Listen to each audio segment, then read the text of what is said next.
दोस्त, तुम्हें पैरों के नीचे इसलिए नहीं कुचला गया क्योंकि तुम कमजोर थे। तुम्हें इसलिए कुचला गया क्योंकि तुम एक अच्छे इंसान थे। तुम वही थे जो दूसरों की मदद करते थे। तुम वही थे जो तुम दूसरों की फीलिंग्स की केयर करते थे। तुम वही थे जो दूसरों को पैम्पर करते थे। और बदले में तुम्हें क्या मिला? इग्नोरेंस। एक डिस्पोजल की तरह यूज करके फेंक दिया गया। और एक 16 आईफोन की जगह 17 आईफोन से रिप्लेस कर दिया गया। तुम्हें स्कूल में सिखाया गया है कि अच्छे बन के रहना है। घर वालों ने बोला है गलती मत करना है बेटा। सोसाइटी क्या कहेगी? सोसाइटी कहती है कि अग्रेशन मत दिखाओ दोस्त। और सबसे दर्दनाक दुख पता है क्या है? सबसे दर्दनाक बात यह है कि इंसान इनोसेंट को रिवॉर्ड नहीं करती। इंसान डेंजरस पर्सन को रिवॉर्ड करती है, जो खतरनाक होता है, जो देखने से ही लोगों की पेशाब छूट जाए। एक लोगों की आंखों में डर होता है। जो इनोसेंट होता है ना, उसकी इंसान हमेशा लेने के लिए बैठा रहता है। और जो इंसान ना करने की क्षमता रखता है ना, उसकी इज्जत करता है। जो इंसान इमोशनली डेंजरस होता है ना, उसकी जो रिस्पेक्ट होती है ना, वो अलग लेवल की होती है। Misunderstanding of rudeness. लोग रूडनेस का मतलब चिल्लाना, दहाड़ना और मिसबिहेव करना और नीचा दिखाना लोगों को, इससे मतलब रखा है। लेकिन रूडनेस का दोस्त मतलब वो है जो एक ऐसी एनर्जी जिस इंसान ने साइलेंटली, कामनेस से, धीरे आवाज से ना बोलना बस इनफ है। बस अब टॉलरेट नहीं हुआ डिसरेस्पेक्ट। जिसने आराम से ये कहना सीख लिया ना, that's rudeness. That's a real meaning of rudeness bro. क्योंकि इंसान ऐसे लोगों से सोसाइटी डरती है। क्यों? क्योंकि ऐसे इंसान जिसने खुद की एक बाउंड्री सेट कर दी है ना, कि दैट्स माय बाउंड्री, जो इस बाउंड्री से इस साइड आता है ना, उसकी चीड़ दिया जाएगा, उसको फाड़ दिया जाएगा। और वैसे इंसान से लोग डरते हैं। उनकी आंखों में एक अलग सी तेजाब रहती है जो डेंजरसपन की दिखती है। और उस डेंजरसपन को इंसान रिस्पेक्ट करते हैं, ना कि इनोसेंट लोगों को, ना कि आपके जैसे लोगों को।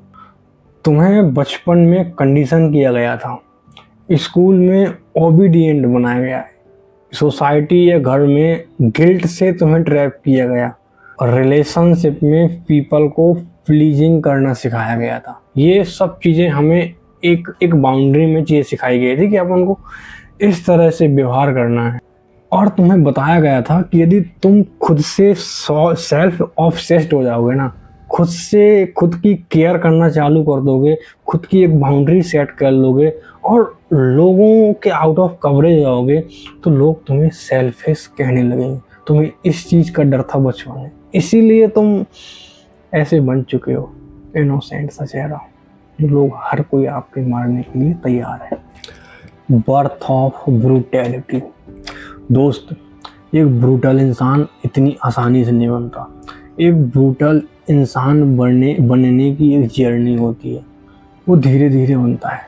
पहले एक ट्रस्ट टूटता है, फिर एक डिसरिस्पेक्ट टूटना मिलना बंद हो जाती है, फिर इंसान को इमोशनली तोड़ा जाता है, फिर एक इंसान को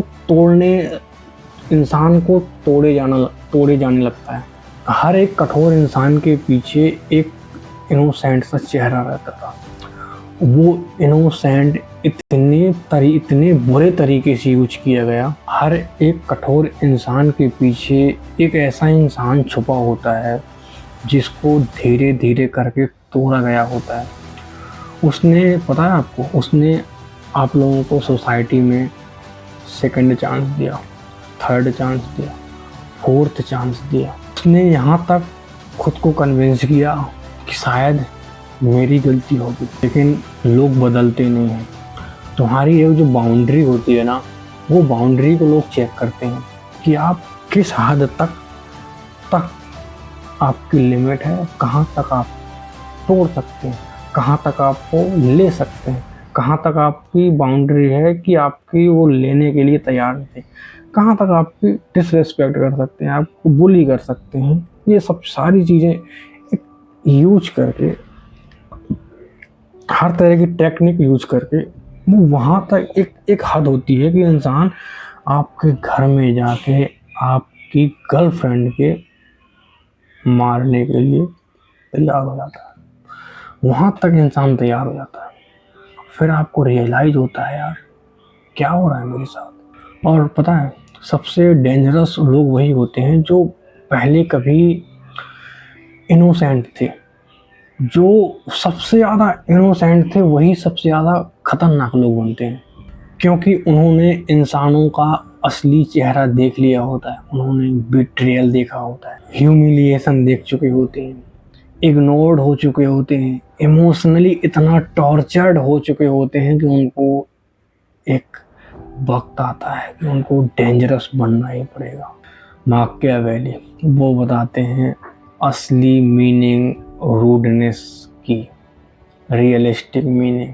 बोलो माकियावेली एक ऐसा इंसान था जिसको लोगों ने विलियन कहा, इविल कहा, मैनिपुलेटिव कहा, क्योंकि उसने लोगों की सच्चाई दिखाने की कोशिश की।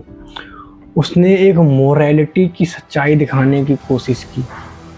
उसने देखा कि लोग इज्जत उसकी करते हैं जो डेंजरस होता है, लोग इज्जत उसकी नहीं करते जो प्यार करता है, जो उन्हें इनोसेंट होता है।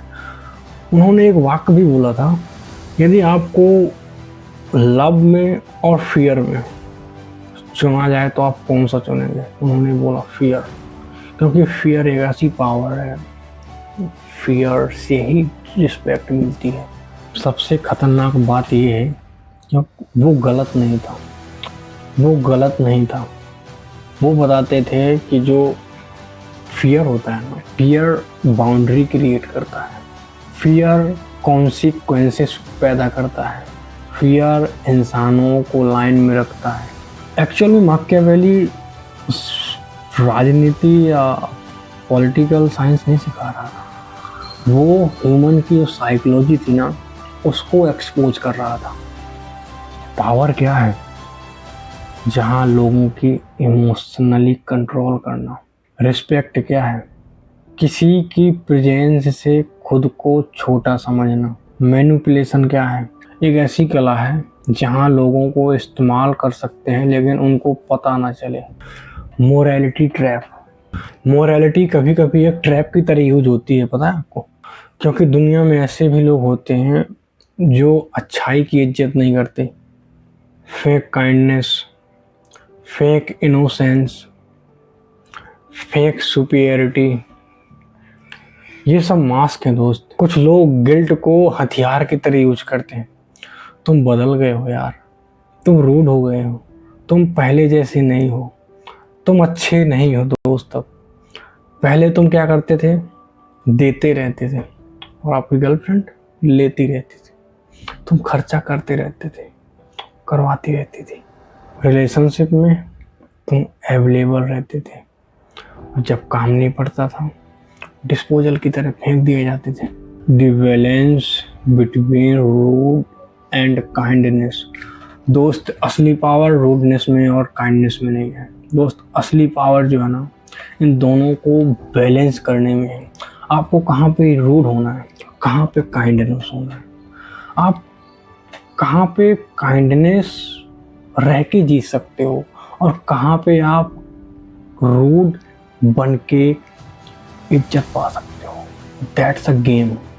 आपको अंडरस्टैंडिंग होना होगा, अंडरस्टैंडिंग करनी पड़ेगी। तो दोस्त रूडनेस कहाँ पे होना है और काइंडनेस कहाँ पे दिखानी है। आप दोस्त हर जगह रूड नहीं रह सकते। आपको आपके जगह आपके साथ ऐसी भी सिचुएशंस आएंगी कि जहाँ पे आपको काइंडनेस यूज करनी पड़ेगी। आप वहाँ पे गेम जीत ही नहीं सकते जहाँ पे आप काइंडनेस की जगह रूड यूज करेंगे। That's a game. आपको समझना होगा दोस्त कि रियली में वर्क कहाँ करता है। ये कैसे आएगा? जब आप धीरे धीरे प्रैक्टिस करेंगे, आप नोटिस करेंगे और एक्चुअल में पाएंगे कि यार जिया यहाँ पे मुझे यूज करना था काइंडनेस। आप एक दो बार गलती करेंगे, एक दो बार, तीन बार, चार बार गलती करेंगे, लेकिन एक वक्त ऐसा आएगा कि आप उस चीज़ में मास्टर बन जाएंगे और उस चीज़ के रियल गेम चेंजर बन जाएंगे दोस्त। लेकिन ये एक दिन में नहीं आने वाली, वक्त लेगी, और वक्त से ही इंसान बदलता है। बिना वक्त के एक दिन में कुछ भी नहीं होता। पानी पी लो।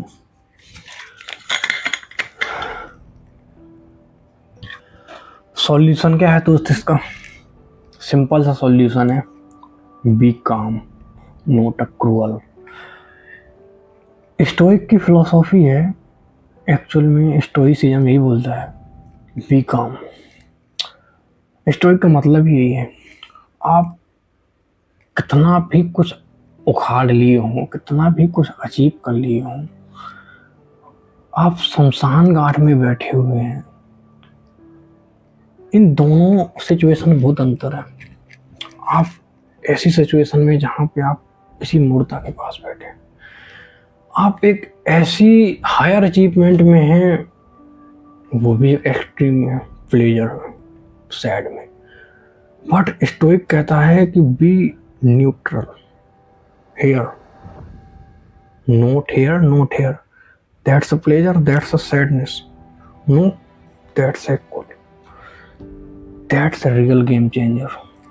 जिस दिन आप एक्चुअल में ये सीख जाएंगे ना, स्टोइक रूल सीख जाएंगे ना, यहीं पे एक्चुअल गेम चेंज होता है। क्योंकि इंसान कामनेस से हर चीज जीत सकता है, एवरीथिंग।